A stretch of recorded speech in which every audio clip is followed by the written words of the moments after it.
ओम नमः सिद्धेभ्याय जय श्री ओम नमः सिद्धेभ्याय जय श्री ओम नमः सिद्धेभ्याय। मंगलम भगवान वीरो मंगलम गौतमो गणी मंगलम कुंद कुंदाद्यो जैन धर्मोस्तु मंगलम। सर्व मंगल मांगल्यम सर्व कल्याण कारकम प्रधानम सर्वधर्माणाम जैनम जयतु शासनम जैनम जयतु शासनम जैनम जयतु शासनम। तो देखिए आज हम सब ये करणान योग परिचय पढ़ने वाले हैं। इसमें सीधा जो जहाँ पे जो विषय सूची दी है वो वाला पेज निकाल लीजिए।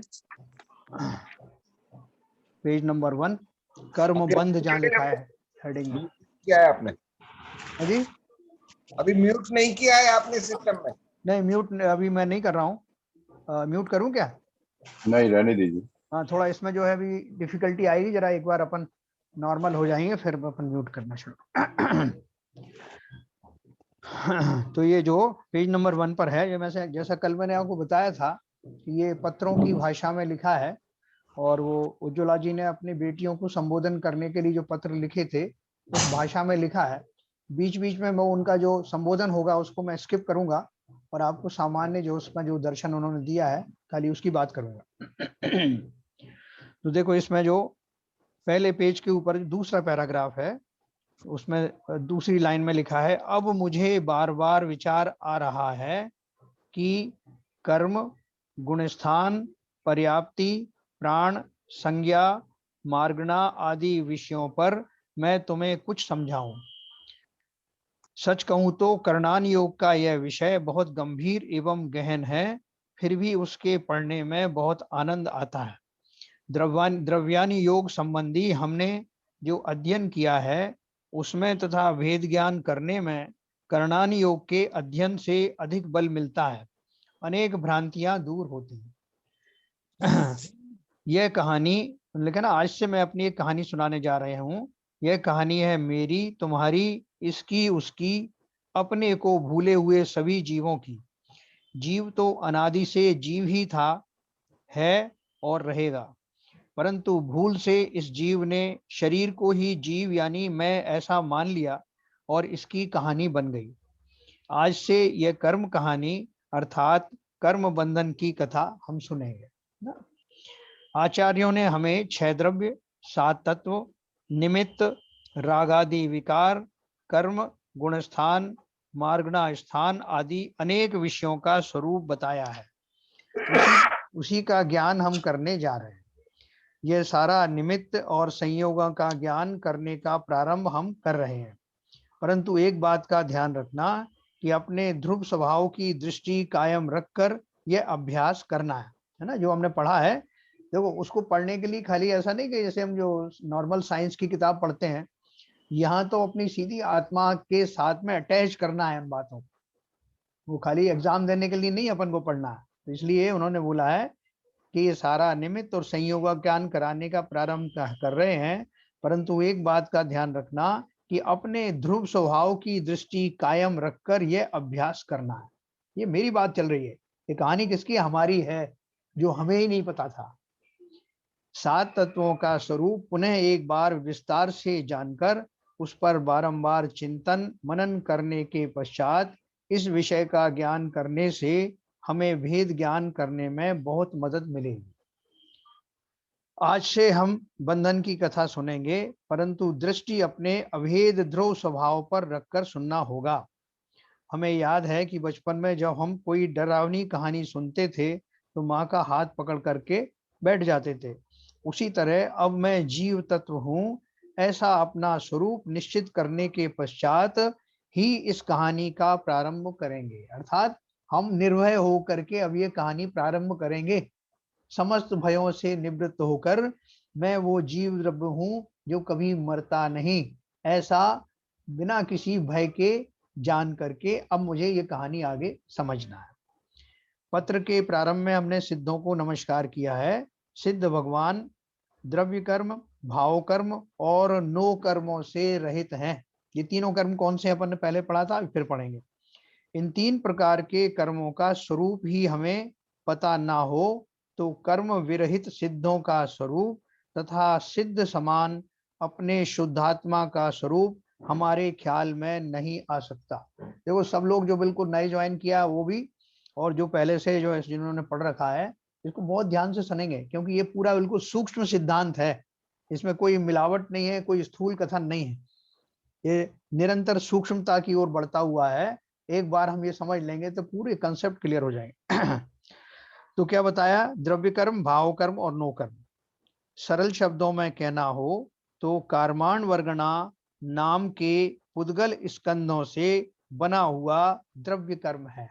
तीन तरह के कर्म पढ़े ना अपन ने, द्रव्य कर्म, भाव कर्म और नो कर्म। तो द्रव्य कर्म किसे बोलते हैं, जो कार्माण वर्गणाओं से बनते हैं। अपन ने देखो पहले पढ़ी थी 23 वर्गणाएं पढ़ी थी, 23 प्रकार की। उसमें से जो विशेष वर्गणा थी जिसको कर्माण वर्गणा कहते हैं, जिनसे कि कर्मों की रचना होती है, और कर्मों की रचना वाले समूहों को कर्माण वर्गणा कहते हैं, जिनसे कर्म बनते हैं। तो उन कर्माण वर्गणा, और वो पुद्गल के ही भाग है, ये सारे पुद्गल के रूप में, चाहे वो भाग ये द्रव्य कर्म हो चाहे नो कर्म हो। तो कर्माण वर्गणा नाम के पुद्गल स्कंदों से बना हुआ द्रव्य कर्म है। द्रव्य कर्म जो है ना, ज्ञानावर्णी, दर्शनावर्णी आदि, जीव के मोह राग द्वेष परिणाम भाव कर्म है। अपन भाव करते हैं ना, भावों से भी तो कर्म करते हैं, जिनसे भी वो द्रव्य कर्म बनते हैं। तो भाव कौन से हैं, जीव के मोह राग द्वेष परिणाम भाव कर्म है। और शरीर मन वाणी आदि जीव के नो कर्म है। अपन को ये कंफ्यूजन होगा कि शरीर नो कर्म कैसे है, क्योंकि शरीर किन से बना है, शरीर को बनाने के लिए कुछ परमाणुओं की आवश्यकता होगी ना, शरीर को, मन को, वाणी को। तो वो जो परमाणु हैं जिनसे इनका निर्माण होता है, उन परमाणुओं के स्कंद से ही शरीर बना है, उन परमाणुओं के स्कंद से मन बना है। उन परमाणु के जो 20 प्रकार के जो कर्म है, पुद्गल ही परमाणु सारे, उनमें थोड़ा सा डिफरेंस हो सकता है कि जो शरीर के बाकी पार्ट्स बनते हैं वो जो वर्गणाएं अलग हैं, वो नो कर्म अलग है। मन जिनसे बनता है वो जो मनोवर्गणाएं हैं, वाणी जिससे बनती है वो भाषा वर्गणाएं हैं, लेकिन है ये सब नो कर्मों के ही भाग। तो शरीर मन वाणी आदि जीव के नो कर्म हैं। प्रस्तुत प्रकरण में जहां जहां कर्म शब्द आएगा वहां द्रव्य कर्म के बारे में यह चर्चा है, ऐसा समझ लेना। द्रव्य कर्म अपने वो ही है, ज्ञानावर्णी, दर्शनावर्णी आदि जो मुख्य 8 हैं। जीव और कर्म अनादि से ही एक दूसरे से बंधी हुई अवस्था में पाए जाते हैं, अर्थात जीव और कर्म का बंध अनादि से है, किसी ने जोर जबरदस्ती से यह बंध कराया नहीं है। ऐसा भी नहीं है कि जीव पहले सिद्ध समान शुद्ध था और बाद में कर्म आकर के उससे बंध गए हों, है ना। जैसे खदान में स्वर्ण पाषाण पाया जाता है, वहां किसी ने सोना और पत्थर का मिश्रण मिलान तो किया नहीं, अनादि से ही उनकी संयुक्त अवस्था पाई जाती है। उसी तरह जीव और कर्म भी अनादि से बंधे हुए हैं। देखो ये अपना ये निकलता है ना, सोना वगैरह निकलता है, या जो जिससे अपन तांबा जो है निकालते हैं, वो सब जो खजानों में पाया जाता है, और फॉर्म में पाया जाता है, उसमें मिट्टी आदि के जो परमाणु है वो ज्यादा होते हैं, और जो स्वर्ण वगैरह है या जो तांबा है, उनके परमाणु बहुत कम होते हैं, परसेंटेज में होता है 0.2%, 0.5%। लेकिन वो कब से है, अनादिकाल से, जब से प्रकृति बनी है तब से इसी अवस्था में पाए जाते हैं। फिर बाद में उनको निकाल के रिफाइन करते हैं, कालांतर में फिर वो मिट्टी में मिल जाते हैं, ये प्रक्रिया चलती है। तो यहाँ खाली इसका उदाहरण उतना मात्र लेना, क्योंकि वो शुद्ध होने के बाद फिर से अशुद्ध हो जाते हैं, लेकिन जीव एक बार अगर शुद्ध हो गया तो फिर कभी अशुद्ध होता नहीं है, ये इसमें डिफरेंस है। प्रत्येक जीव से अनंत कर्म परमाणु बंधे हुए हैं, इनमें जीव द्रव्य तो एक है।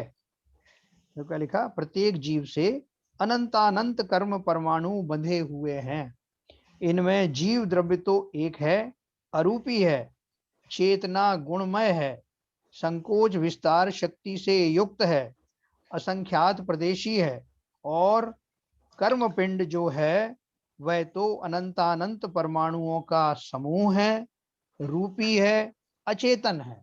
ये दोनों में डिफरेंस बताया है ना। जीव जो है वो, जीव के साथ में वो कर्माण वर्गनाएं लगी हैं, वो जो परमाणुओं से बने हैं, लेकिन जीव कैसा है, जीव द्रव्य तो एक है, अरूपी है, चेतना गुणमय है, और संकोच विस्तार शक्ति से युक्त है। मतलब वो बड़ा भी हो जाता है, हाथी के जितने शरीर में जितना फैल जाते हैं प्रदेश, या चींटी जैसे छोटे शरीर में भी फैल सिकुड़ जाते हैं, ऐसा उसमें संकोच विस्तार शक्ति होती है।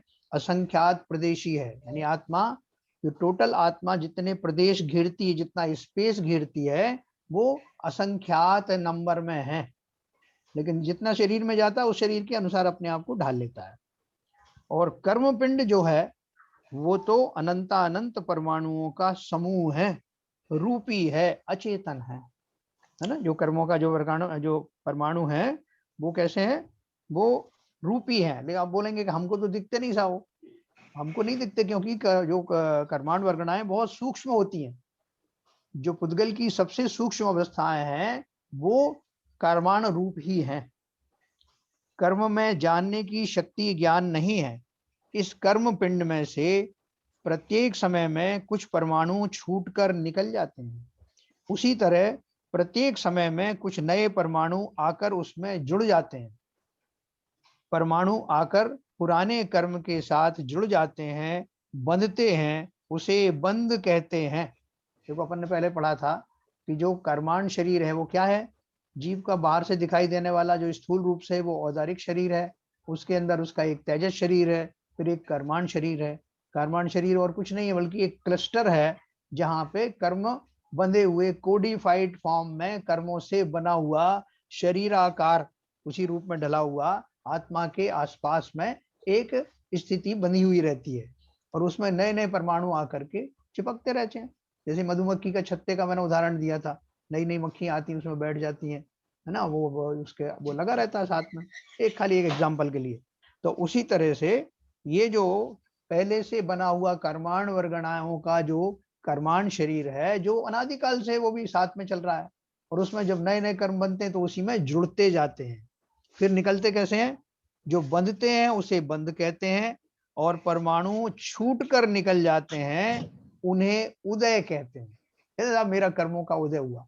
उदय हुआ का अर्थ क्या है कि वो जो सत्ता में बंधे हुए थे, कर्माण शरीर में चिपके हुए थे, उनमें से जिस कर्म की स्थिति पूरी हो गई, जिसकी मैच्योरिटी आ गई, वो वहां से निकलेगा। निकलेगा का अर्थ क्या है कि वो डिस्चार्ज हो जाएगा।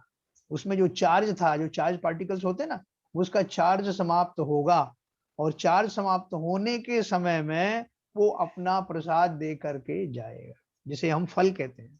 आगे आएगी बात। तो इसको हम क्या बोलते हैं, उदय। मेरा कर्म का उदय हुआ, मतलब वो कर्म जो है वहां से डिस्चार्ज हुआ, निकला। और निकलना का अर्थ है कि उसका जो उदय हुआ तो उस फलस्वरूप जो कुछ होना है वो घटित होगा। तो ये उदय हो गया, बंद हो गया, उदय हो गया। अब बंद के चार भेद होते हैं, हमने पढ़ा था बंद कितने तरह से होते हैं, चार प्रकार से। प्रदेश बंद, प्रकृति बंद, स्थिति बंद और अनुभाग बंद। जब कर्म का बंद होता है तब विवक्षित संख्या में परमाणु आते हैं और जीव के साथ बंधते हैं, है ना। मेरा बंद होने का जब समय आया तो क्या होगा, सबसे पहले तो वो जो परमाणु हैं कितने संख्या में आएंगे वो सब निश्चित है। मेरे भाव जो है उसमें मुख्य भूमिका का निर्वाह करते हैं। मेरे भावों का निमित्त पाकर जितने कर्म परमाणु आने होंगे उतने ही आएंगे, कम ज्यादा नहीं। वो उतनी संख्या में आकर के जीव के कर्माण शरीर के साथ बंध जाते हैं। कहने में आता जीव के साथ बंध गए, तो जीव के आसपास वो कर्माण शरीर होता है उसमें बंध जाते हैं। उस संख्या को प्रदेश बंद कहते हैं। जो संख्या है ना, मान लो कि किसी के 400 जो है परमाणु आए, तो 400 परमाणु आए तो वो उसका प्रदेश बंद हो गया कि उसने 400 प्रदेशों का बंद किया, मतलब उतनी जगह ऑक्यूपाई करते ना वो, तो इसलिए उनको प्रदेश बंद कहते हैं। तो नंबर ऑफ परमाणु ये समझ लो, उसको प्रदेश बंद कहते हैं। यह संख्या अनंत है, निरंतर प्रत्येक समय में अनंत कर्म परमाणु बंधते हैं। देखो अपना पढ़ा था ना, समय सबसे छोटी इकाई है, नैना सेकंड से भी छोटी है। उतने समय में जीव के अनंत कर्म परमाणु बंध जाते हैं नए आकर। और ये प्रवाह है, निरंतर चल रहा है। एक समय में जितने परमाणु बंधते हैं उन्हें समय प्रबद्ध यानी एक समय में बंधे हुए कहते हैं। तो ये बात ध्यान से सुनना, हर एक प्रत्येक समय में जो परमाणुओं की संख्या आती है, निरंतर आती है, उसको समय प्रबद्ध कहते हैं, क्योंकि हर समय आ रही ना, तो एक समय में बंधे हुए कर्मों को समय प्रबद्ध कहते हैं। उतने ही परमाणु अर्थात एक समय प्रबद्ध परमाणु हर समय छूट कर निकल जाते हैं। जितने आए उतने ही निकल जाते हैं, ठीक है। उनका कर्मपना नष्ट होकर वे अकर्म दशा को प्राप्त होते हैं। वो जरूरी नहीं कि वहां से उड़ के चले जाएं, कहीं माइग्रेट हो जाएं, वो वहां ही आसपास रह सकते हैं। निकल जाने का अर्थ है कि उनका जो चार्ज था वो चार्ज समाप्त हो जाता है। वो देखो कितना बढ़िया गणित है, ये हमारा आय और व्यय बराबर रहता है सांसारी दशा में, कि जितने परमाणु एक समय में बंधते हैं उतने ही एक समय में निकल भी जाते हैं। लेकिन निकलने के समय में वो क्या करते हैं, ये अपन पढ़ेंगे आगे। तो उनका कर्मपना नष्ट हो जाने का अर्थ ये है कि वो कर्म खिर गए। खिरने का अर्थ में ये नहीं कि वहां से उठ करके कहीं चले गए हों, या वहीं हो सकते हैं, वहीं पर पड़े हुए हैं आंध्र प्रदेश के आसपास ही, लेकिन उनका कर्मपना खत्म होने के बाद अब वो नॉर्मल परमाणुओं के रूप में बन गए। जिनसे परमाणु जब कर्म बनते हैं बाद में वो भी फिर से चैतन्य हो सकते हैं, चैतन्य मतलब एक्टिवेट हो सकते हैं। चलो तो आगे देखते हैं। उनका कर्मपना नष्ट होकर वे अकर्म दशा को प्राप्त होते हैं। अब प्रकृति बंध का स्वरूप देखेंगे। प्रदेश बंद हो गया, नंबर ऑफ परमाणुओं का आना एक समय में, उसको बोलते हैं प्रकृति बंध। अब दूसरा है प्रकृति बंध। एक डाउट सर। हाँ बोले। जो इसमें लिखा है जब कर्म का बंध होता है तब विवक्षित संख्या में परमाणु आते हैं। जी हाँ, ये विवक्षित संख्या से क्या मतलब है? विवक्षित माने स्पेसिफिक। स्पेसिफिक। स्पेसिफिक। तो इसमें जैसा आपने बताया कि जो मतलब एक तरह से इक्विलिब्रियम बना हुआ है कर्मों का, जितने आ रहे हैं उतने बस इक्विलिब्रियम है। उतने का उदय हो रहा है। हाँ इक्विलिब्रियम है। तो ये नॉर्मल दशा बताई है। अब जब मुनि दशा आदि आएगी, जब जिसमें बहुत सारे परमाणु सत्ता से निकल जाते हैं, तो वो उसमें फिर वो कमी होने लगती बाद में। लेकिन अभी जब तक वो स्थिति नहीं आई तब तक ये ऐसे ही चलता है। जैन साहब, हाँ ये इक्विलिब्रियम तो बताया आपने, मतलब जी इसमें एक क्वेश्चन है जी कि कभी बहुत मतलब कर्म का बंधना बहुत ज्यादा तेज है, स्पीड ज्यादा है, जी। तो उसी स्पीड से उदय होंगे।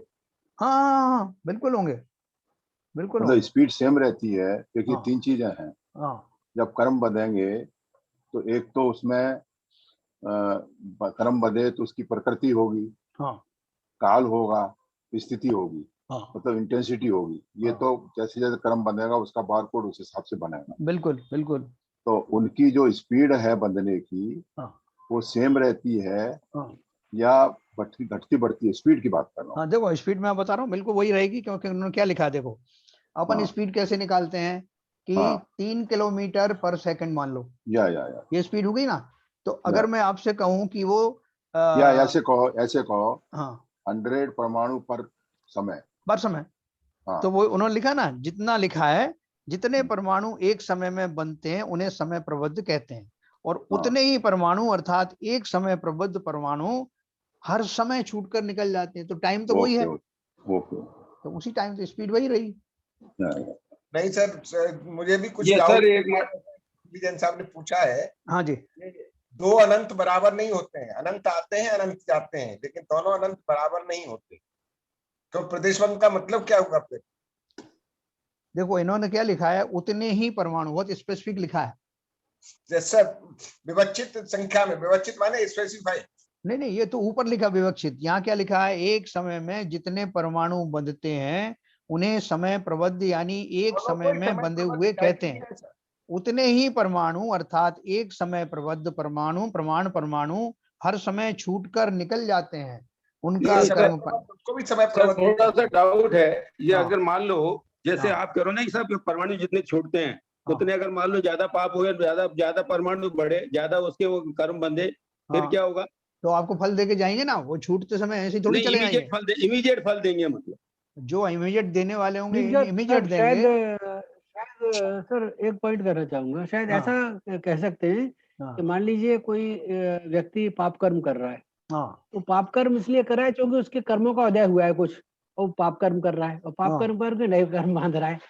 तो जैसे उदय हो रहा है मान लो, तो उसके करस्पॉन्डिंग वो या तो पुण्य कर्म कर रहा है या पाप कर्म कर रहा है, हाँ हाँ उतनी कर्म बांध रहा है फिर। बराबर। तो इसलिए ये आदान प्रदान इक्वल हो गया एक्चुअली। नहीं सर, जितना प्रदेश जितना बंद का उदय हुआ मतलब नहीं रहा फिर। उतने ही या तो उसने पाप कर्म बांधे प्रदेश या बंद पुण्य क्या कर्म रहा? बांधे। हाँ? प्रदेश हाँ। बंद प्रदेश बंद का मतलब क्या रहा फिर? एक ही अगर क्वांटम आता है और हाँ। एक ही क्वांटम जाता है तो उससे कोई मतलब नहीं रहा। प्रदेश बंद का मीनिंगलेस रह गया। अरे बोल के वही थोड़ी निकल गए जो कहते हैं ज्यादा कर्म बदे, एक ज्यादा मिनट परमाणु बदे। जो आए थे वही थोड़ी निकले हैं। जो परमाणु नए आए हैं वो नहीं निकले हैं, पहले वाले निकले हैं। सर बिल्कुल सही है आपकी बात, हाँ पहले वाले निकले हैं, लेकिन हाँ अब मैंने कोई कर्म किया, उसमें कैसे डिसाइड करेंगे कितने प्रदेश बंद होने हैं? एक ही मेरी हर तरह के जो भाव होते हैं उनसे एक ही तरह के एक ही क्वांटम में तो नहीं बन सकते ना। चलो वो अपन आगे पढ़ेंगे, अब ये सब इंट्रोडक्शन है। तीव्रता एक्सीलेंट सब साहब। तीव्रता समय अलग पे हो बस सकती है। हाँ अगर मान लीजिए पाप नाम कर्म दिया है, जाते समय भी आते समय भी। हाँ एक बार में एक बोलिए। हाँ कौन बोल रहे हैं अभी? देखिए जैन साहब, हाँ ललित ये जो आरपी जैन साहब क्या कह रहे हैं कि जो काल लब्धि है उसकी या प्रकृति है, हाँ तो उनकी जो इंटेंसिटी होगी वो तो अलग अलग होगी हाँ। हर एक कर्म की। अभी आप इतना ही डिपेंडिंग समझ ऑन लो, एक मिनट सुनो। हाँ, पूरा ऐसे पूरा रहस्य भी आपको समझ में आएगा। अभी तो खाली ये अभी तो ट्रेलर आया है जिसमें अभी मोटी मोटी बात आई है, अभी बारीकियां तो बहुत बाकी हैं। नहीं, जो पहले हम पढ़ चुके हैं तो वो सुपरइम्पोज हो रही है बातें। हाँ हाँ हाँ। अभी आप खाली मुझे उसको लगता है कि ये इक्विलिब्रियम वाली बात सही है एक्चुअली। जो आप उदय होगा जी उसी के हिसाब से आप कर्म बांध रहे हैं। भाई तो देखो, ये equal है। इस किताब में जितना भी लिखा है वो आगम से लिखा है 100%। इसमें कोई अतिशयोक्ति नहीं है, ये नहीं सीधा नहीं, वो तो उन्होंने उसमें कोई शक नहीं है सर। घुमट सार से लेके लिखा है। अभी देखो मैं बताऊं आपको, जो जो अपन बारीकियों में जाएंगे आपके ये सारे प्रश्न एड्रेस हो जाने वाले हैं। बिल्कुल होने वाले हैं। ठीक है ना? अपन ने पहले घुमट सार भी पढ़ी ना आरपीएन साहब। Yes sir, yes sir. हाँ तो भी अपन और उसको आगे पढ़ेंगे, तो आपके जो डाउट्स हैं वो अपने आप जो है वो एड्रेस होते जाएंगे। नहीं होंगे तो अपन है ना, अपन करेंगे बातचीत से। तो देखो मेरा तो इतना ही था, दोनों अनंत बराबर नहीं है। अनंत की बात नहीं आ रही, देखो समय प्रबंध की बात आ रही है। उस समय प्रबंध की डेफिनेशन दी है, फिर से मैं पढ़ता हूं। जब कर्म का बंध होता है तब विवक्षित संख्या में, विवक्षित माने स्पेसिफिक संख्या में परमाणु आते हैं और जीव के साथ बंधते हैं। उस संख्या को प्रदेश बंध कहते हैं। यह संख्या अनंत है। ये बात ठीक है। फिर क्या बोल रहे हैं उन्होंने, उसको क्वालिफाई किया है। निरंतर प्रत्येक समय में अनंत कर्म परमाणु बंधते हैं। एक समय में जितने परमाणु बंधते हैं उन्हें समय प्रबद्ध यानी एक समय में बंधे हुए कहते हैं। यानी उन इसका मतलब ये हुआ, हाँ एक समय में जो अनंत परमाणुओं का आया, हाँ उतने बंधे, उतने हाँ ही अनंत परमाणु उदय में जाएंगे। बस बस इतना स्पेसिफिक लिखा है उन्होंने, बिल्कुल क्लियर लिखा है। उसमें अनंतों में कोई डिफरेंशिएट नहीं किया है कि जितने अनंत परमाणु आए उतने ही अनंत परमाणु जाने वाले। जितनी संख्या में आएंगे, जितनी चाहे संख्या हो चाहे अनंत हो, हाँ हाँ हाँ वही है, उतने ही जाएंगे। उतने ही मतलब जाएंगे। जो विवक्षित संख्या है वो स्पेसिफिक है, स्पेसिफिक स्पेसिफिक क्वांटिटी में आए हैं, हाँ तो उतने ही जाएंगे, चाहे वो अनंत हो हाँ। चाहे अब वो अनंत अपन अनंत इस हो। रहस्य को बाद में समझेंगे कि ऐसा क्यों हो रहा है। वो ठीक है, मगर ये है इससे मतलब ना? जो इक्विलिब्रियम वाली बात है वो इक्विलिब्रियम थोड़ा रहेगा, इक्विलिब्रियम रहेगा। ठीक है ना? तो ये जो है अभी हो गया। क्यों इक्विलिब्रियम इसलिए जरूरी है, नहीं तो वो जो कर्मांड जो है, जो आपका शरीर है वो कितना होता जाएगा, कितना कितना बढ़ता जाएगा, तो वो उसमें से उतने निकलते जाते उतने आते रहते हैं। अब प्रकृति बंध का स्वरूप देखेंगे। देखो ये हमने प्रदेश बंध पढ़ लिया, नंबर ऑफ परमाणु, प्रकृति बंध पढ़ लिया, प्रकृति बंध अभी पढ़ने वाले हैं। प्रकृति बंध का स्वरूप देखेंगे। प्रकृति स्वभाव को कहते हैं। अपन बोलते हैं उनकी कफ प्रकृति है, उनकी बात प्रकृति है, या उनकी जो है वो गर्म प्रकृति के आदमी है, ऐसा सब बोलते हैं। तो प्रकृति का मतलब स्वभाव। प्रकृति स्वभाव को कहते हैं। अनंत कर्म परमाणु आकर पुराने कर्म पिंड के साथ बंधते हैं। उस समय उनका 8 भिन्न भिन्न प्रकारों में विभाजन होता है। कर्म के ये 8 भेद होते हैं, उसे प्रकृति बंध कहते हैं। कौन से टाइप के कर्म है? टाइप का मतलब प्रकृति। कर्म के अपने स्वभाव के कारण, यानी कर्म क्या फल देते हैं, उसके कारण उनके 8 भेद होते हैं। वो क्या क्या फल देने वाले हैं, किस टाइप के फल देने वाले हैं, ऐसे उनको 8 भागों में विभाजित किया गया है। इन्हें बजाय मूल इसके हाँ सर, हाँ यहाँ पे थोड़ा टोकूंगा, हाँ बजाय इसके फल देने वाले, मैं आप यह कह सकते हैं हाँ कि जब कर्म बंध रहे हैं हाँ तो वो किस कैटेगरी के हैं, उसमें कोडिफाई होके आठों में विभाजित हो जाएंगे। हाँ, वही बात, वही मतलब है। हाँ हाँ वही आप ठीक समझा। वही लिखा है, कर्म के अपने स्वभाव के कारण, यानी कर्म क्या फल देते हैं उसके कारण उनके 8 भेद होते हैं। इन्हें मूल प्रकृति कहते हैं। देखो, मूल प्रकृति का मतलब वो 8 मुख्य हैं, उसके अलावा और प्रकृति फर्दर बहुत है उसकी उनकी। जैसे अपन ने पढ़ा कि दर्शनावरण के कितने भेद होते हैं, ज्ञानावरण के कितने भेद होते हैं, है ना। तो वो सारे भेद उसके उत्तर प्रकृतियों में माने जाएंगे। मुख्य रूप से 8 कर्म है, जिन्हें मूल प्रकृति कहते हैं। मूल प्रकृतियों के नाम हैं ज्ञानावरण, दर्शनावरण, मोहनी, अंतराय, वेदनीय, आयु, नाम और गोत्र। इन मूल प्रकृतियों के और भी भेद किए जाते हैं, उन्हें उत्तर प्रकृति कहते हैं। जैसे मैंने आपको बताया, कर्म जब बंधते हैं उसी समय यह निश्चित होता है कि वे जीव के साथ कितने काल तक रहेंगे। क्या क्या कोडिफिकेशन होता है? कर्म जब बंधते हैं उसी समय यह निश्चित हो जाता है कि वे जीव के साथ कितने काल तक रहेंगे। उस काल को कर्म की स्थिति कहते हैं। ठीक है, अपन ये पढ़ चुके हैं सब। और बंध के इस भेद को स्थिति बंध कहते हैं, है ना। सर, जो ये चीज, क्वेश्चन है यहाँ पर। हाँ बोले। अब कोई कर्म बंधा, उसकी स्थिति मतलब उतने काल के लिए हुई, जी और उतने नए कर्म बंध रहे हैं, हाँ और उसकी स्थिति बंध का समय पूरा नहीं हुआ, हाँ। तो उदय में कैसे आ जाएगा? नहीं, वो सब कर्म व्यवस्था पूरी हो रही ना, उसी तरह से चल रही है। उनकी जो कर्म आपने बांधे, अभी मान लो उनकी स्थिति आ रही है, मान लो पहले तो एक आबादा काल पड़ेगा कि 100 साल के बाद में वो कर्म का उदय शुरू होगा, फॉर एग्जाम्पल। ठीक है, अब वो उसका पड़ा कि आपको वो 1000 साल तक फल देंगे, वो उसकी स्थिति वो कहलाएगी। 1000 साल तक निरंतर फल देंगे, नहीं, वो उसमें उसकी कोई स्थिति। शक नहीं है सर, हाँ उसमें शक फिर, नहीं है। मेरा प्रश्न है पिछले बैकग्राउंड से है हाँ कि जितने कर्म आते हैं उतने उदय में जाते हैं। हाँ अब जो कर्म बंधा, उसकी जो स्थिति बंद हुई, हाँ तो उसका मतलब जितनी स्थिति बंद है, जितने काल के लिए कर्म बंधा है, हाँ तब तक वो उदय में नहीं आएगा। हाँ। जब स्थिति बंद पूरा होगा तब वो उदय में आएगा। ठीक है, और उसी मोमेंट पे उसके बीच में नए कर्म बंध रहे हैं।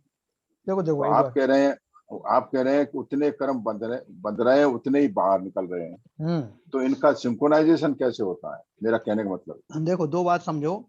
एक तो कर्म अनादिकाल से बंध रहे हैं, निरंतर जी हाँ, निरंतर बंध रहा है। एक समय जी भी हाँ। ऐसा नहीं गया कि जो नहीं बंधे। नहीं, मान वो लो तो कंटिन्यूस।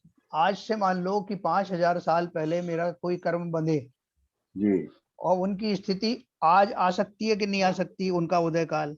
नहीं, वो तो कभी आ सकती है, वो तो बात सही है। क्योंकि सिंक्रोनाइजेशन कैसे होता है? पहले भी हर समय में बंधे थे, और हर समय में बंधे थे तो उनकी मैच्योरिटी काल एक समय पहले किसी दूसरे वाले की एक समय बाद हुई, तीसरे की फिर और समय के बाद होगी। जैसे अपन एफडी बांधते रहते हैं ना, तो वो निरंतर उदय में आते उसका रहते हैं। हर एक एफडी का समय तो अलग अलग होगा ना सर। हाँ, तो मैं बता तो रहा हूँ आपको। मैं बोल रहा हूँ कोई एफडी आज मैच्योर होनी थी, कोई कल मैच्योर होनी, कोई परसों मैच्योर होनी। आपने इसी तरह से व्यवस्था की है एफडीज की।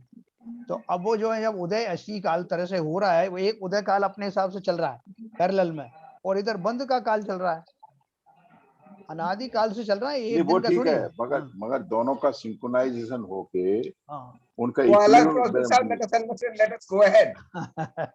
मैं कुछ बोलूं क्या जैसे इसमें? सब कह रहे हैं ना, थोड़ी प्रोसेस डिफरेंट तो है। मैं कुछ बोलूं क्या? हाँ बोलिए बोलिए। देखिए, जैसे एक टंकी में आप जो है अलग अलग वो बना दीजिएगा खंड। हाँ एक 100 वर्ष का, एक 50 वर्ष का, एक 30 वर्ष का, एक 20 वर्ष का, एक 40 वर्ष का, एक 10 वर्ष का, एक वर्ष का, एक दिन का, इस तरीके खंड बने हुए बहुत से। जी। अब आपका जो कर्म बंद हुआ, अगर 10 साल का हुआ तो 10 साल वाले कॉलम में चला गया। हाँ और जो जो जो 1 साल के एक दिन का बंधा हुआ है, या एक दिन जिसकी जिसकी मर्यादा एक दिन आ चुकी है, आबादा काल समाप्त होने वाला है, तो वो लगातार चल रहा है। तो जिस समय जब चलते रहते हैं कंटिन्यूअस, तो ऐसे ही जो कर्म बनते हैं वो अपनी स्थिति के हिसाब से बन जाते हैं उन उन उन उन खनों में, उन कॉलम्स में। और जो जो जितने उदय में आते हैं उतने ही उदय में आते हैं। जैसे पानी चलता रहा या कोई चीज है इसलिए चलती रहती है, इसमें वो कंटिन्यूटी बनी रहती है। और उतने ही जितने बनते हैं, जितनी होती है, उतने ही वो उदय में आ जाते हैं। इस तरह की प्रक्रिया चलती रहती है। जैसे आप सहमत हो? अगर आपको समझ में आ गया कहा, थोड़ा सा मैं और बताता हूँ, जो एफडी के एग्जांपल से फिर से बताता हूँ। जैसे मैंने आज ही डिसाइड किया कि मैं अब जितना मेरा जीवन शेष है उस दिन में रोज मैं एक 100 रुपए की एफडी बनाऊंगा। ठीक है, अब मैंने 100 रुपए की एफडी बनाने शुरू करा और उसकी किसी कोई ना कोई मैच्योरिटी काल तो रहेगा। मैंने सबको 1 साल की मैच्योरिटी बनाई। आज नहीं, जो 1 साल की मत दो, 1 साल की मत दो। अच्छा, किसी को 1 साल की दो, किसी को 5 साल की दो, किसी को 10 साल की दो, क्योंकि आपके कर्म जो बन रहे हैं उनका स्थिति बंद हो रहा है, उनका काल अलग अलग है। नहीं, एक रुको, समझाने के लिए मैं आपको ऐसे ही समझाऊंगा। अभी मैंने 1 साल के लिए उसको जो है मैच्योर की स्थिति में डाल दिया। दूसरा वाला कल हुआ, कल मैंने फिर 100 रुपए की एफडी की और उसको कल के हिसाब से 1 साल के लिए फिर डाल दिया। परसों वाले को फिर से परसों की डेट के हिसाब से 1 साल के बाद डाल दिया। ठीक है, अब वो उनके जब मैच्योरिटी काल 1 साल का, पहले वाले का 1 साल जब पूरा होगा तब वो उदय में आएगा, दूसरे वाले का 1 दिन बाद आएगा, तीसरे वाले का फिर 1 दिन बाद आएगा। तो मैंने बांधा भी था इसी क्रम में और जो उदय आ रहा है वो भी इसी क्रम में आ रहा है। बिल्कुल, इसमें कोई शक नहीं है सर। हाँ, मगर आप इस उदाहरण को इस तरह लीजिए, आज मैंने 1 साल की एफडी बनाई, कल मैंने 2 साल की बनाई, परसों वो 3-5 साल की बनाई, उसके अगले दिन 2.5 साल की बनाई, उसके बाद फिर 1 साल की फिर बनाई। क्योंकि जितने कर्म बन रहे हैं उनका स्थिति बंद के हिसाब से समय कांस्टेंट नहीं है। हाँ, ठीक है ना। तो जब समय कांस्टेंट नहीं है तो जब उदय होंगे कर्म तो उनका सिंक्रोनाइजेशन उतना नंबर इक्विलिब्रियम करने के लिए कैसे होता है, बेसिक क्वेश्चन। हाँ, तो अपन ने वो कर्म आज एक दिन में ही थोड़ी बांधे हैं, अनंत काल से उन स्थिति वो वाले तो सीरीज चल रही है, वो तो हाँ, तो सीरीज चल रही। तो जैसे आपने 2.5 साल वाला कर्म आज बांधा, पहले भी तो कभी 2.5 साल वाला बांधा होगा ना, वो उस समय उदय में आएगा जब ये 2.5 साल वाला बंद गया। अच्छा, हाँ, ऐसा आप अनंत काल से कर रहे हैं, उन्हीं फ्रीक्वेंसी वाले, उन स्थितियों वाले कर्मों को आप बांधते जा रहे हैं। और तो अच्छा, मतलब जो स्थिति बंद जिस कैटेगरी का होगा उसी बार कोड में वो बंद जाएगा। और वो किस प्रदेश में जाता है तो उस प्रदेश में भी उतने ही डिवीजन होंगे स्थिति बंद के। देखो, अभी जैसे मोहिनी कर्म की जो है उत्कृष्ट स्थिति 70 कोड़ा कोड़ी सागर है। जी हाँ, एक समय में बंद किया हुआ मोहिनी कर्म 70 कोड़ा कोड़ी सागर के लिए बुक हो गया। जी हाँ, यानी कि अब वो जितना आवादा काल है उसके बाद में वो कर्म जो है उदय में आना शुरू होगा। और कब तक चलेगा? 70 कोड़ा कोड़ी सागर तक चलेगा। अब मैंने दूसरे समय में फिर से एक मोहिनी कर्म का बंद किया जो विदिन 70 कोड़ा कोड़ी सागर है, लेकिन हो सकता है वो 2 साल की उसकी स्थिति वाला हो जी।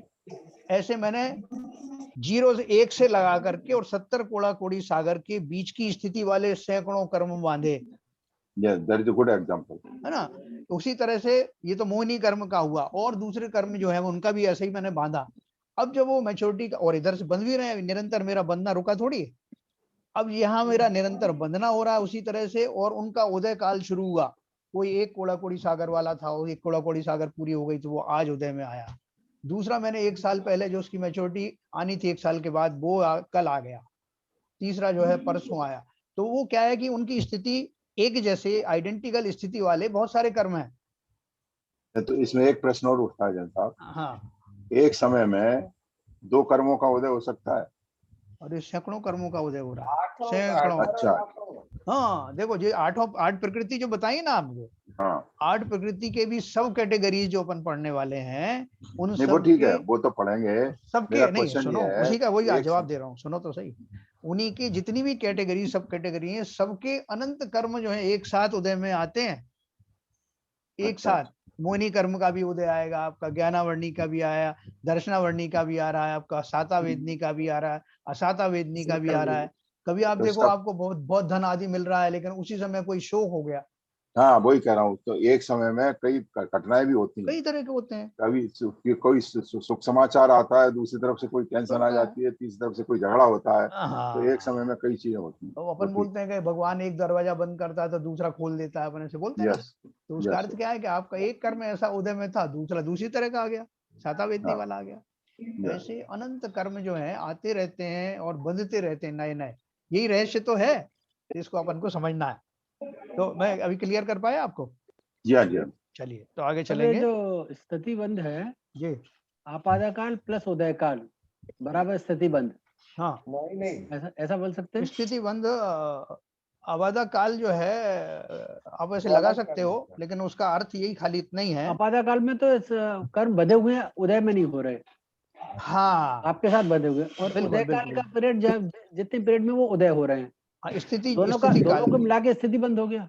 ऐसा नहीं, उसको कहा नहीं जाता स्थिति बंद, उसको अलग से अपन आवादा काल और स्थिति बंद अलग अलग कहे जाते हैं। तो वो स्थिति इसलिए बंद कहे और जाते, स्थिति बंद और आपादाकाल में क्या रिलेशन है?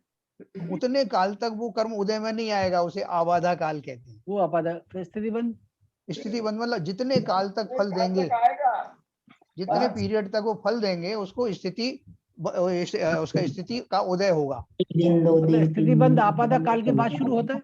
जैसे सुनो मेरे आपको बताऊं, जो हमारे हमने अगले भव की आयु बांध दी, आयु एक कर्म है ना। हाँ मान लो मेरा अपकर्ष काल आया और मैंने अगले जन्म की आयु बांध दी, मैं मेरा देव गति का देव आयु मैंने बांध ली है, मान लीजिए। अब वो देव आयु कब शुरू होगी? जब मेरा ये वर्तमान पर्याय पूरी हो जाएगी, हाँ। है ना। तो जितना मेरा जीवन शेष है इस पर्याय में, उतना देव गति का आवादा काल है। ओ समझ में आया आपको? वो स्थिति बंद नहीं है, वो आवादा सही काल है, अलग है। सही है, आवादा सही काल है। है। अब जब मैं वहां पे, जब देवगति में मैं चला गया उतने साल बाद, 40 साल की मान लो मेरी उम्र और बची है, वो पूरी करके अब मेरा जन्म होगा देवलोक में।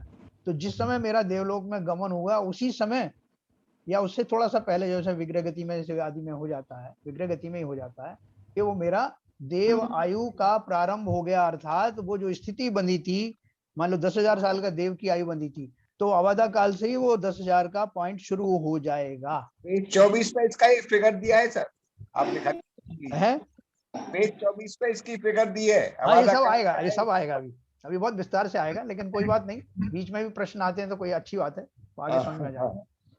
ठीक है, ये मैं समझा पाएगा आपको आबादा काल के बारे में। तो मतलब स्थिति बंद आपादा काल खत्म होने के बाद शुरू होता है। जी हाँ जी हाँ जी हाँ। अभी देखो एक और मैं आपको एक रहस्य की बात बताऊं कि बहुत सारे जीव कितने पाप करते हुए नजर आते हैं, ऐसे ऐसे खोटे काम करते हैं और वो बार बार करते हैं और उनको कुछ नहीं होता। तो अपने को बड़ा ताज्जुब होता है कि आदमी इतना पाप कर रहा है, भगवान इसको कोई सजा नहीं दे रहा, अपन ऐसे बोलते हैं। ये तो आजकल का नेचर है। तो वो सही होता बात है। होता क्या है कि उस बंदे का, और देखो जिस बंदे ये का कौन बात जितनी, कर रहा है? अरे यार, जिस बंदे का जितना देर से कर्म का उदय आता है, समझ लो कि उसका उतना लंबी स्थिति वाला कर्म बंद हुआ होगा। ये मैं आपको बताऊं, इसमें भी आगे आप पढ़ेंगे कि जैसे किसी का 1 साल का आवादा काल वाला था, तो वो कम इंटेंसिटी वाला था जो उदय में आ गया। अब जो पाप करता जा रहा है, उदय में नहीं आ रहा है, तो समझ लो उसे कोई भारी सजा मिलने वाली है। पाप का बड़ा बढ़ रहा है। हाँ, और वो उसकी स्थिति जब आएगी तो ऐसी आएगी उससे संभाले नहीं संभलेगा। उस समय आबादा काल चल रहा है उसका। कार्य चल रहा है। तो समझे साहब? लालू जैसी स्थिति हो जाएगी। हाँ, अपन यही सोचते हैं कि क्या भैया कोई भगवान के घर भी जो अंधेर है क्या? वहाँ कोई अंधेर नहीं है। वहाँ सोचते आपका थे ना, हाँ। अभी अंदर है तो अब तो मालूम पड़ गया कि उनका आवादा स्थिति काल बंद चल रहा है। बिल्कुल, देखो जब तक उसका आवादा काल रहा, उसको कोई ना कोई कहीं कोर्ट से वो आपको वो मिल मजा जाएगी, ले रहा है आबादा कोई काल जमानत में। मिल जाएगी, कहीं कोई कुछ हो जाएगा। अपन सोचते हैं कि गवर्नमेंट भ्रष्ट हो गई और वो जज को खरीद लिया गया। ये सारी चीजें, ये तो बाह्य निमित्त हैं। जी वास्तव में तो वो जो अदालत है, उसमें कोई सिद्धांत भंग होता नहीं।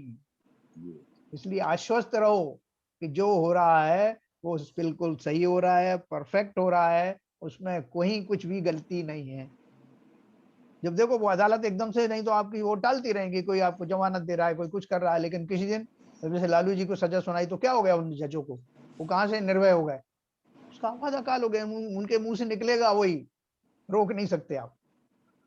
तो इसलिए आश्वस्त रहना है कि आवादा काल आने, अगर आपको जल्दी आपको कोई रोग आदि आ जाए, कोई आपको जल्दी कुछ ऐसी घटना हो जाए, तो ये रहस्य मैं आपको बता रहा हूँ, तो घबराना मत, ये समझ लेना कि मेरा कर्म कम स्थिति वाला था, तो जल्दी उदय में आ गया। जल्दी निपट गए। हाँ, जल्दी निपट गए। 70 कोड़ा कोड़ी सागर तक फल देने वाले कर्म भी हमने बांध के रखे हैं, और उनकी संतति चल रही है जो अभी तक भोग रहे हैं, और नए नए और बांध रहे हैं।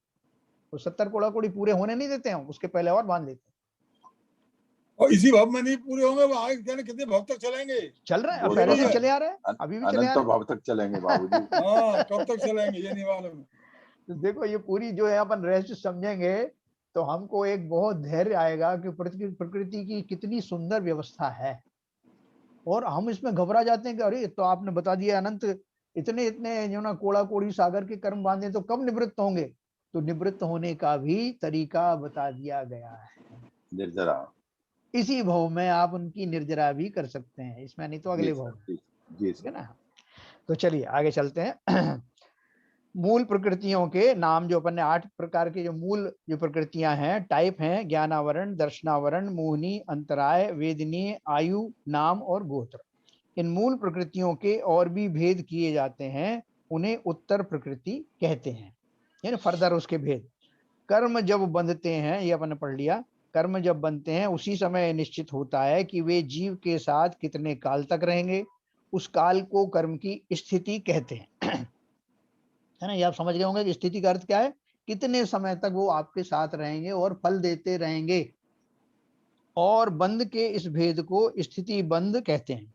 अपनी अपनी स्थिति पूरी होने पर कर्म छूट जाते हैं, खिर जाते हैं, उसे ही उदय कहते हैं।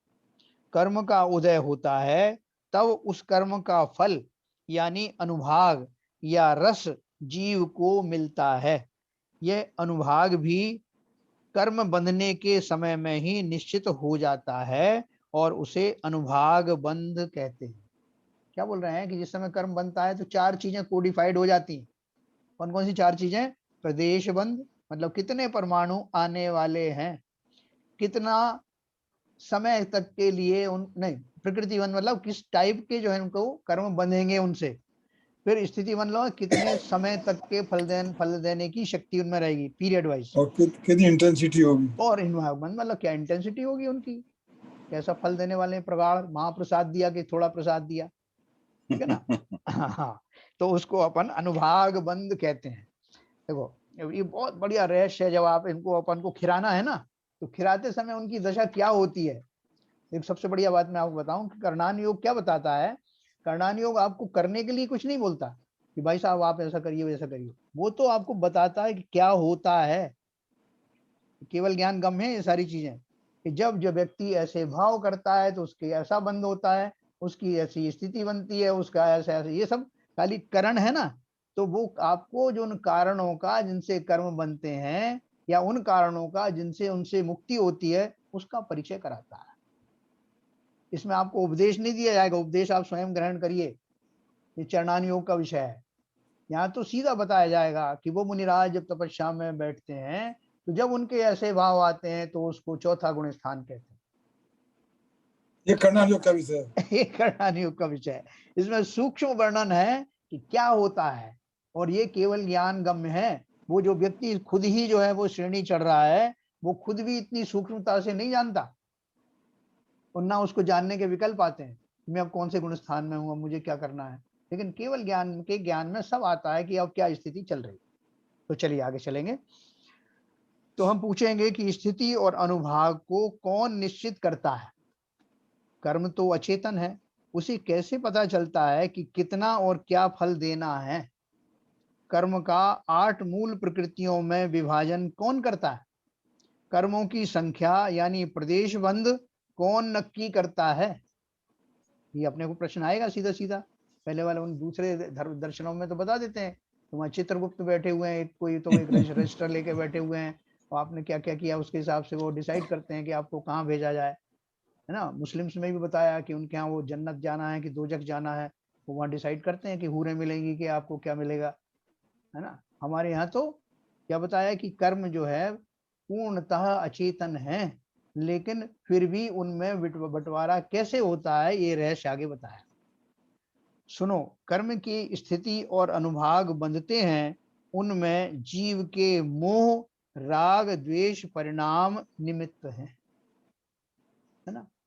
वो कुछ ना कुछ चैतन्यता तो होना चाहिए, तो वो चैतन्यता मेरे भावों की है। मोह अर्थात मिथ्यात्व और राग द्वेष अर्थात कषाय है ना। जो मोहिनी कर्म होता है ना, उसके दो भेद होते हैं ना। कौन कौन से होते हैं? एक तो उसमें दर्शन मोहिनी और एक चारित्र मोहिनी। दर्शन मोहिनी में हमारा जो मोहिनी कर्म जिसे मिथ्यात्व कहते हैं वो होता है, और चारित्र मोहिनी में राग द्वेष कषाय आदि होते हैं। तो इसलिए उन्होंने दिया मोह अर्थात मिथ्यात्व और राग द्वेष अर्थात कषाय, ऐसे दो भागों में उनको बांट दिया। मिथ्यात्व और कषाय, इन दोनों को मिलाकर कषाय कह दिया जाता है। अपन बोलते हैं भाई साहब ये कषायों की वजह से हो रहा है, तो कषाय की वजह से हो रहा है मतलब मिथ्यात्व का कोई रोल नहीं है। बोले एक जनरल एक शब्द लगा दिया, जैसे हम बोलते हैं कि रागादि, रागादि में द्वेष भी शामिल है, उसी तरह से मोह आदि लगा देने में राग द्वेष मोह सब आगे शामिल, कषाय आदि सब आ जाते हैं। तो देखो उन्होंने इसलिए बहुत क्लियर किया है, मिथ्यात्व और कषाय इन दोनों को मिलाकर कषाय कह दिया जाता है। इसलिए शास्त्र में कथन आता है कि कषाय के कारण यानी कषाय के निमित्त से कर्म की स्थिति और अनुभाग बंधते हैं। स्थिति और अनुभाग वाला जो पार्ट है ना दो का, वो किससे बनता है? अपन बोलते हैं कषाय से बनता है। तो कषाय का अर्थ क्या है? कषाय तो वैसे अपन बोलते हैं क्रोध मान माया लोभ आदि 4 कषाय हैं, तो अपन उसमें मिथ्यात्व को गिनते नहीं है, तो लोगों को बहुत कंफ्यूजन हो जाता है, इसलिए उन्होंने क्लियर किया। यहाँ पर इन्हें लिखा, शास्त्र के इस कथन का गलत अर्थ मत निकाल लेना, जबकि मात्र कषाय से ही बंध होता है और मिथ्यात्व बंध का कोई रोल नहीं है, ऐसा मत निकालना। कहने का दुस्साहस तुम नहीं करोगे, इस बात का मुझे विश्वास है ना। उन्होंने उनकी भाषा में पढ़ के सुनाता हूँ। शास्त्र के इस कथन का गलत अर्थ निकाल कर देखो, मात्र कषाय से ही बंध होता है, मिथ्यात्व बंध में अकिंचित कर है। कहने का दुस्साहस तुम नहीं करोगे, इस बात का मुझे विश्वास। मतलब जो कषाय शब्द आता है उसमें मिथ्यात्व भी शामिल है, ये वो कहना चाहते हैं। क्योंकि किसी किसी ने ऐसा उसमें से निकाल लिया बीच में से कि भैया उन्होंने कषाय बोला है, मिथ्यात्व थोड़ी है, मिथ्यात्व से बंध थोड़ी होता है, सारी नौटंकी तो मिथ्यात्व के कारण ही हो रही है, तो इसलिए उसको निकालना नहीं है, वो कषाय में ही सम्मिलित है। अब प्रश्न है प्रदेश बंध और प्रकृति बंध का, ठीक है। हाँ भाई साहब, हाँ जी, ये भी तो कह सकते हैं अगर मान लो मिथ्यात्व नहीं होता तो कषाय भी तो वैसी नहीं आ पाती। सही कह रहे हो आप। अगर मिथ्यात्व हमारा आपका अगर हम सुलट गए होते पहले ही, मिथ्यात्व चला गया होता तो कषाय जो हमारी रह जाती, तो कषाय तो उसी तरीके की आती जैसे हमारे भाव बनते हैं। तो पहले तो पहले मिथ्यात्व हुआ ना, पहले इसका दोष ही तो मिथ्यात्व हुआ, बिल्कुल हुआ मिथ्यात्व। मिथ्यात्व के जाने के वाली तो जो है पहला गुणस्थान से चौथा गुणस्थान आता है ना, एक चौकड़ी चली जाती कषायों की, और कषाय बनी रहती है, फिर भी कषाय फिर भी बनी रहती है, और जब सारी चौकड़ी निकल जाती है तो कषाय समाप्त होने का जो प्रसंग आता है। एक्चुअली मिथ्यात्व तो सबसे बड़ी जड़ है ना। जड़ है। तो वो किसी किसी ने ऐसा गलतफहमी हो गई किसी को। जिस तरह से चारों कषायों में जी लोभ का महत्व है, उसी तरह इसमें मिथ्यात्व का बहुत बड़ा महत्व है। मिथ्यात्व के कारण ही ये सारी कषायें जो है वो उसी की वजह से तो भाई तो स्वाभाविक दिखाई भी देता है ना, जब हमारी अभी हम सम्यक नहीं हुए तो हमारी कषाय जो हमारे एक मिथ्या दृष्टि आदमी की कषाय में और सम्यक दृष्टि की कषाय में कुछ तो अंतर होगा, नहीं होगा? नहीं, कुछ क्या अंतर होगा, अंतर ही अंतर है सर। बहुत अंतर होगा। यस, यही मैं कहना चाहता था, यही मैं कहना चाहता था, बहुत अंतर होगा। तो इसीलिए मिथ्यात्व का बहुत अहम रोल है। यस, उसको डिनाई नहीं कर सकते आप। हाँ, चलिए अब आगे चलते हैं। अब प्रश्न है प्रदेश बंध और प्रकृति बंध का, इन्हें कौन विभाजित करता है? स्थिति और अनुभाग का तो आपको पता चल गया, स्थिति और अनुभाग किससे बने हैं? ये आपके कषाय आदि से बने हैं, मिथ्यात्व और कषाय से। अब बोल रहे हैं प्रदेश बंध और प्रकृति बंध ये कैसे विभाजित होते हैं? प्रश्न है प्रदेश बंध और प्रकृति बंध का इन्हें कौन विभाजित करता होगा और इनकी संख्या कैसे निश्चित होती होगी? हम आज तक हर समय अनंत परमाणु बांधते आए हैं, परंतु हमें तो उसका पता ही नहीं था। कर्म को बांधने और छुड़ाने वाला कोई ईश्वर या परद्रव्य हो नहीं सकता, इस बात को भी हम विश्वास के साथ अब कह सकते हैं, क्योंकि एक द्रव्य अन्य द्रव्य का कुछ भी नहीं कर सकता। ये सिद्धांत है ना, इस सिद्धांत को हमेशा बिल्कुल गांठ बांध लेना। एक द्रव्य दूसरे द्रव्य का, यानी भगवान भी हमारा कुछ भला बुरा नहीं कर सकते। कर्म स्वयं ही इन 8 प्रकृति रूप विभाजित होता है। कैसे होता है? उसका अन्य कोई भी करता नहीं है। जिस तरह हम भोजन ग्रहण करते हैं तब उस अन्न का रूपांतर खून, हड्डी, चर्बी, स्नायु, विष्ठा आदि रूप होता है। उसका कर्ता अन्य कोई भी नहीं है। अपन भोजन करते हैं सीधे सीधे, तो भोजन में अपन कह के जाते हैं कि भाई साहब इसका तो खून बन जाना, इसकी हड्डियां बना देना, मेरी 4 हड्डियां टूटी हुई हैं वहां पहुंचा देना, है क्या कुछ कहते हैं?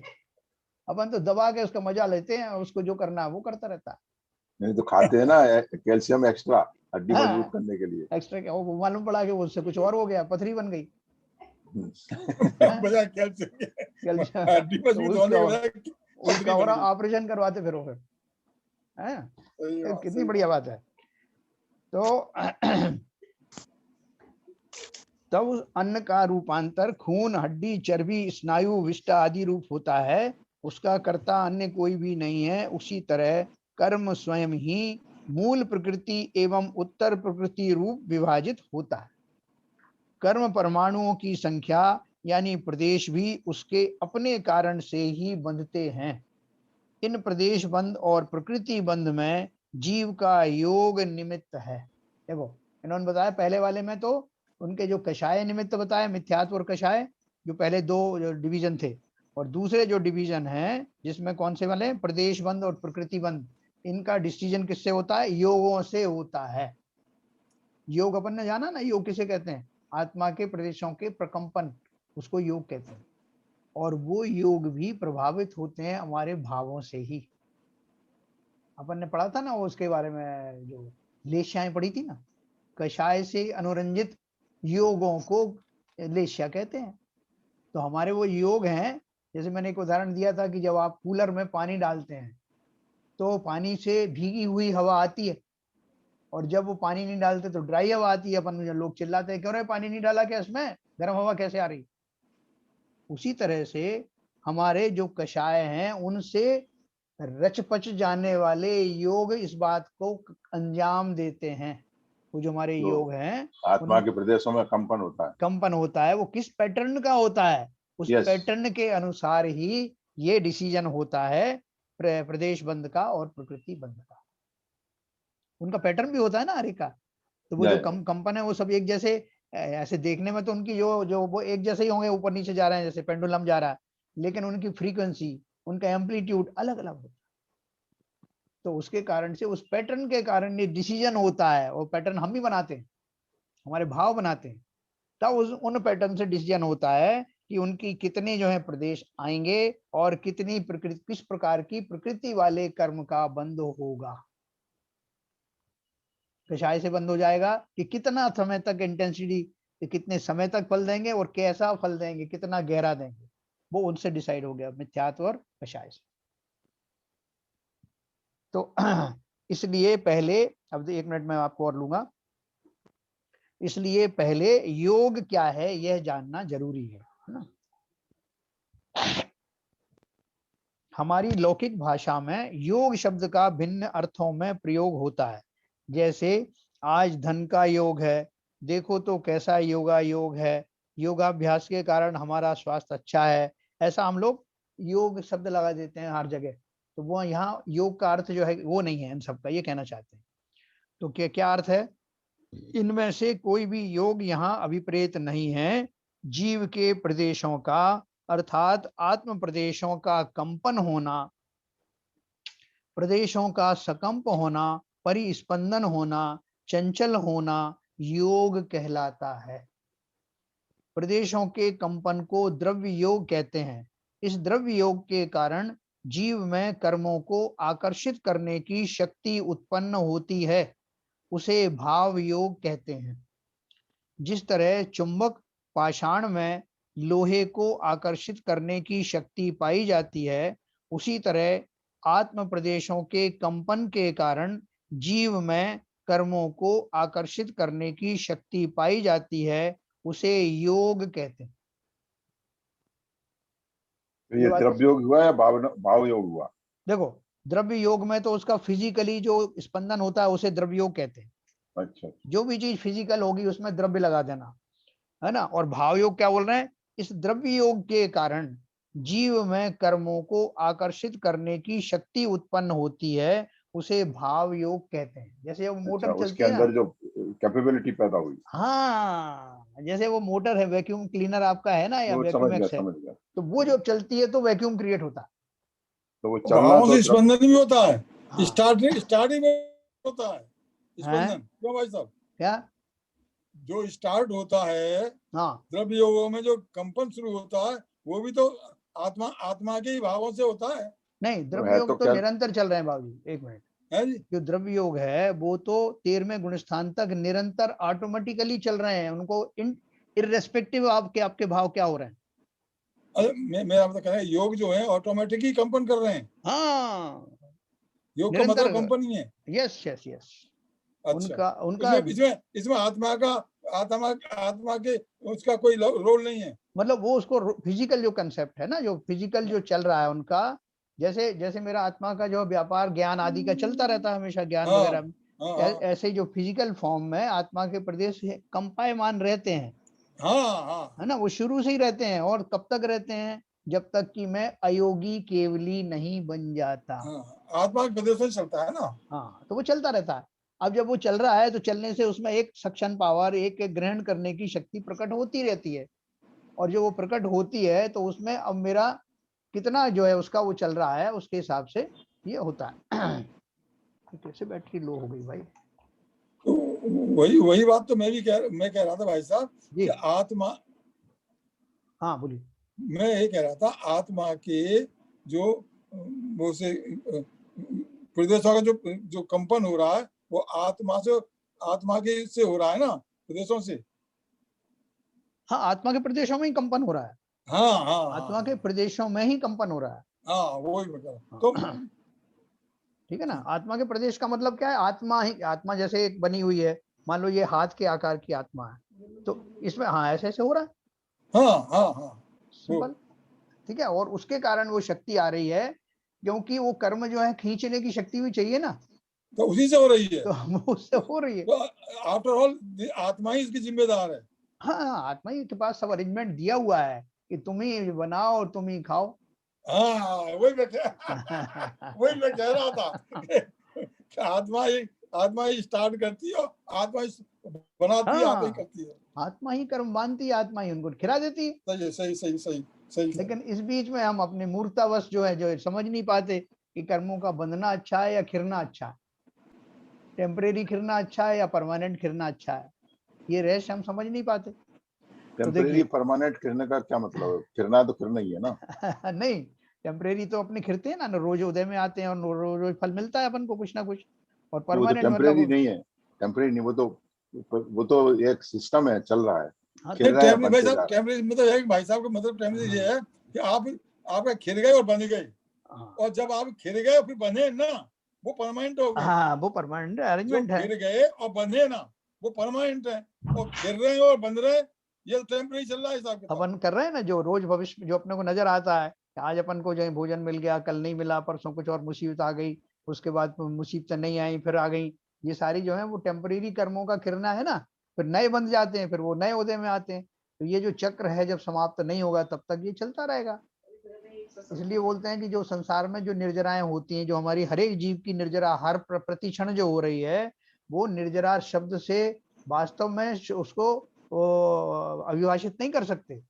क्योंकि वो निर्जरा कैसी है कि वो खिलती है, वो परमाणु खिलते हैं तो नए बंद हो जाते हैं, है ना। और सभी संसारी जीवों का ऐसे ही हो रहा है। तो देखो, ये हमारा समाप्त हो गया अभी ये वाला चैप्टर। जिस जिस तरह चुंबक पाषाण में लोहे को आकर्षित करने की शक्ति पाई जाती है, उसी तरह आत्म प्रदेशों के कंपन के कारण जीव में कर्मों को आकर्षित करने की शक्ति पाई जाती है, उसे योग कहते हैं। तो ये यहाँ तक सबके समझ में आया? कल मैं आपको इसके बारे में और फर्दर डिटेल बताऊंगा। तो अभी तो ये सबको समझ में आया होगा, क्योंकि अपन ने पहले भी पढ़ चुके हैं ये सब। नहीं, जी जी ठीक है, ठीक है। चलिए, तो आज थोड़ी और क्लैरिटी आई होगी। FDI पता ही नहीं पड़ा टाइम कब निकल गया। अरे और चलिए। मजा आएगा भी, आगे देखो हाँ बहुत बड़े बड़े आनंद मजे आएगा, आएंगे बहुत इसमें। बहुत सही बात बाबू जी है। उसको उसी का तो इंतजार है। बड़े बड़े मजे आएंगे। हाँ बाबू जी चलिए साहब। फिल्म देखने जाते हैं तो उसी का तो इंतजार रहता है, क्या देखना है स्क्रीन हाँ पे। हाँ हाँ देखिए ये वही कहानी है, हम सही तो है। हम तो पूरी फिल्म देख चुके हैं। अरे साहब लेकिन अभी भी आप इच्छा बनी रहती है, कब आप तो देखें कब देखें कई बार कब देख देखें। चुके हैं बॉबी को। चलिए साहब, जिनवाणी चलिए। स्तुति करेंगे।